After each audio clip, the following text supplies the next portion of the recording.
If you're new to carpet pythons, new to reptiles, new to this channel, or don't even know what carpet pythons are, this one's for you. Let's do it.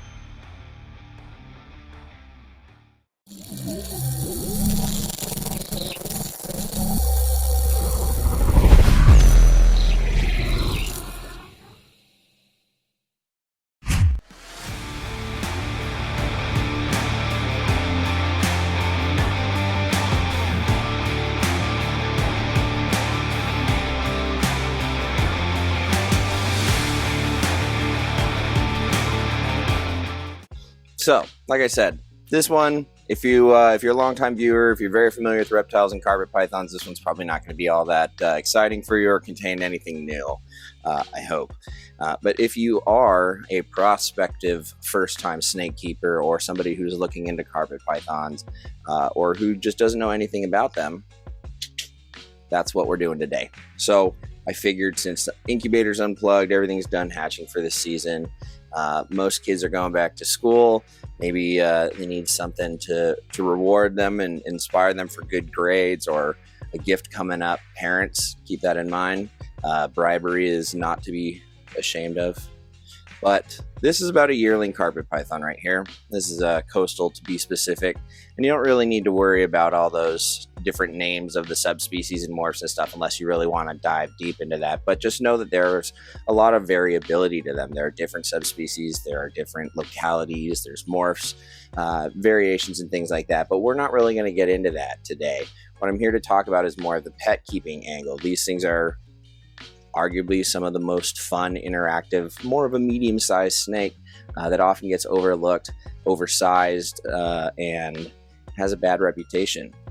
So that's what we're going to talk about today. This guy right here, pretty run-of-the-mill coastal, running about 125, 150 bucks. So just because they're Australian and that they're a medium-sized snake doesn't necessarily mean that they're going to cost you an arm and a leg. Some will cost more than others. This is definitely probably on the low end of the spectrum. You can definitely find things that'll run you up 4 digits if you're talking rarity and morphs and all that good stuff. But yeah, they're fantastic. There's a lot of availability as far as getting into cool pet snakes, an introductory level snake, we'll call it. And you can really have something that's beautiful, interactive, very easy to take care of, and will age and continue to feel like you get a new snake every time it sheds. So this being a little yearling coastal is just a quick little dose of what to look at. Now, stepping up to a little bit more of a familiar and attractive notch, black and yellow is oftentimes the gateway carpet for a lot of people. It's hard not to miss something like this, even across the show or at a reptile shop or wherever you might find one. These generally stop people dead in their tracks. Now, this guy is a few years old. He is a male. He's a little bit more in the price scale than that first coastal we looked at. Something like this is probably going to run you anywhere from $300 to $500, maybe even more. So about $300 to $500 on average for jungles. And females will run you a little bit more oftentimes, and depending on the lineage and purity that can be attributed to a clutch, things like that. That will dictate the value. So that might not mean anything to the average pet keeper, but just know when it comes to something like jungles, the more you pay, generally you're going to get a prettier animal, something with a pretty good background, especially if it's coming directly from the breeder themselves. So they're going to put a little bit more of a dent in your wallet than a basic coastal might, but there's some beautiful reasons why. Not to say that coastals aren't beautiful, but these are often what people are first drawn to. And if you're looking to just get one as a beautiful pet, hard to beat a beautiful black and yellow jungle like this. Oftentimes they do have a reputation for being nippy and feisty. I highly recommend, if you can in your area, obviously that's not always possible, if you can find a breeder that you can either communicate with online and just see them handling them and see how they work. If you've never been around them, it can be a little bit intimidating. They're always kind of going up and coming at your face, and they sort of have an intimidating look to them, right? So it can be a little bit off-putting if you're not used to them. But Trust me when I say they are wonderful snakes. You can take them out in pretty much all weather, just as long as it's not freezing cold and scorching hot. They're pretty tolerant, very hardy animals. You can keep them in a variety of different ways. You can do the old school glass tank with a heat bulb overhead and still have a lot of success with them, or you can step it up and get into some of the high-end PVC enclosures, heat panels, all that craziness. So they're very versatile and diverse in how you can keep them.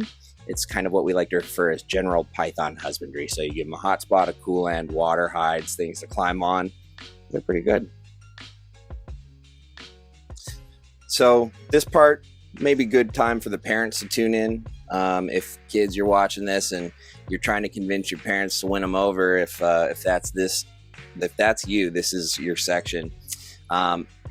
Convincing a parent to get a 6-7 foot snake, or a snake that will eventually get 6 to 7 feet, if you start off that way, it's not usually going to go well.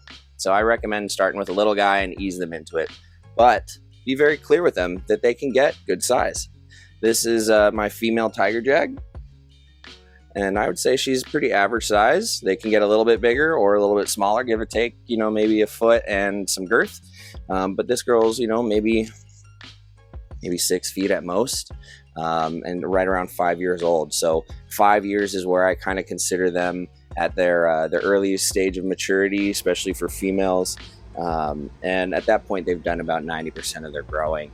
Now, you can influence their growth rate by how much you're feeding them when they're younger, how big of meals you're feeding them, how often you're feeding them. I prefer to go kind of slow and low. I take things a little bit slow, even as babies. I'll give them, a week in between meals, so they're not eating every single week. That gives them time to digest, relax, exercise a little bit, and get out of that just complete digestion mode for a few days before we go back into feeding again. Now, you want to support their growth and make sure they're not losing weight, but it's pretty easy to do. Plus, if you want to handle your snake more, it's best when they're not always digesting. They'll hang on your shoulders like this. They'll climb all over the place. They're very fun. You can take them outside. They're not going to knock over stuff. They're not super huge. You don't have to worry about like the head being over there and the tail pulling something off a shelf over here. So generally quite manageable. And the advantage to raising up a baby is they get to know you as an adult. So when they come and bonk you in the head like this girl just did, you don't have to worry about it. They're not trying to bite you or anything like that. They're not going to get 10 feet. They're not going to be ravenous monsters. They're actually quite interactive, fun, and placid animals. That doesn't mean that they can't all be that way. I mean, I do have a few that are grouchy and defy what I just said, but I would consider that more of the less common behavior. They're generally quite placid, especially when they know you, especially when you're not feeding them. I will say at nighttime, though, getting them out after lights out, they become a different animal. You want to be aware of that. These are nocturnal predators, so nighttime is generally when they're out hunting. So if you're gonna go into their enclosure, maybe use a hook at night, or just reserve yourself to only handling them during the daytime. Obviously, once they're out of the enclosure, they're going to be out of any feeding response and you're generally good. But I would say that even the nicest carpet at nighttime can be switched on in a whole new way. So that is something to be mindful of. They do have a great feeding response. So yeah, carpets should always eat unless they're in shed. And that can work to their advantage and disadvantage. So don't overfeed them. They can get fat, just like we can. Okay, and I think the last topic worthy of discussion, if we're kind of getting into first-timers, prospective snake owners, and now parents in the background quietly listening in on what their kids are researching on YouTube.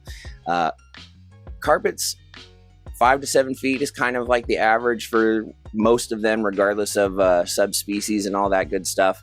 We're not going to get into the weeds of all that for this video.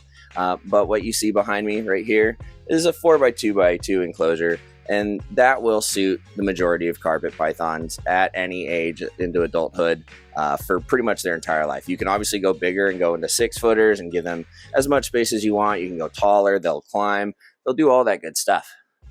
But in general, if you want to kind of have a ballpark idea, a 4x2, something like that, is a great end game to look towards when you're getting your first baby carpet python.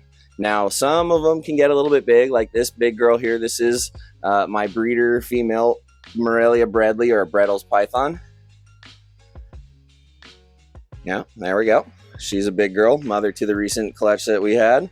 And yeah, she's on the big end. She's a little over 7 feet. So she might even look small in something like that. So it just depends how you're setting it up and what your preference is. If they've got, you know, perching, room to cool off, warm up, do all the things they need to do, and you feel like they have room and you can work with them safely, you know, do whatever works. As you can see, they will climb all up in your face if you take them out and do stuff like that. So you can certainly hang out with them, take them outside, get a lot of keeper enrichment in and enrichment for the snake in. I know that's a dirty word in some circles, but keep it in mind. They have very complex minds. They love to get to know you and remember your routines and things like that. So very fun snakes to interact with. And yeah, they're not going to just sit around and be boring. They're pretty chill during the day. Obviously at night, you don't want to just reach in and grab them, but you know, you can pretty much interact with them whenever. As long as they don't think you're bringing them food, these are some of the best animals. So yeah. So that was kind of what I wanted to get into today. I didn't want to get into all the weeds of like different subspecies and morphs and, you know, all the fine details. This one is more for the folks who I hope will find this video helpful in their search for what pet snake they should get to.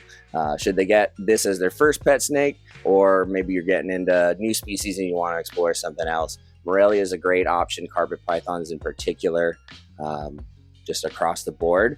Fascinate the heck out of me. There's tons of variety, color, and options for everybody. And I feel like everybody should experience some carpet pythons at one point in their life or another, because they're just super rewarding snakes. I love them. So with that, I'm going to leave you guys on this. Don't forget to go check out my sponsors. Heli Guy Serpents makes some awesome 3D printed goodness for these snakes to climb on. Water bowl perches. He's making some awesome like logs now, so you don't have to worry about your like cork logs rotting out and going old and nasty. So check him out, Heli Guy Serpents. He's running a sale, a heat wave sale finalized. I think I shared that on my Instagram, so go check that out. My other sponsors, Reptiles Express and PremiumCrickets.com, their sister company. They've been so good to me over the years. Go check them out. That's Reptiles Express and PremiumCrickets.com. If you want to ship with the best, use code Riley50 to save you some money on those shipping codes, up to 10 discounts, up to 10 labels per person. And then they have all the supplies and things you can need. And obviously, if you need feeders and stuff, hit up PremiumCrickets.com. They'll ship them right to your door. Don't forget to go support USARK. They are the people who give us the longevity in this game. They work against all the unjust and undue legislation trying to unfairly regulate our ability to work with beautiful reptiles like these here. And if you want to support what I'm doing here, join the awesome community family, get early inside access to babies, what's hatching, monthly Zoom meetings, discounts on merch, all that good stuff. You can look for me on Patreon. It's Riley Jimison on Patreon. And that's all I've got for you guys. Remember, there's a lot more pet keepers out there than breeders, so we got to think about them as well, folks. So to all my prospective snake keepers or first-time keepers or people who are considering dipping into Morelia, comment below if you have any questions. Let me know what you're thinking. Yeah, find me on any of the socials. I'll have links in the description below to all that good stuff. And I'll catch you guys next week. See ya.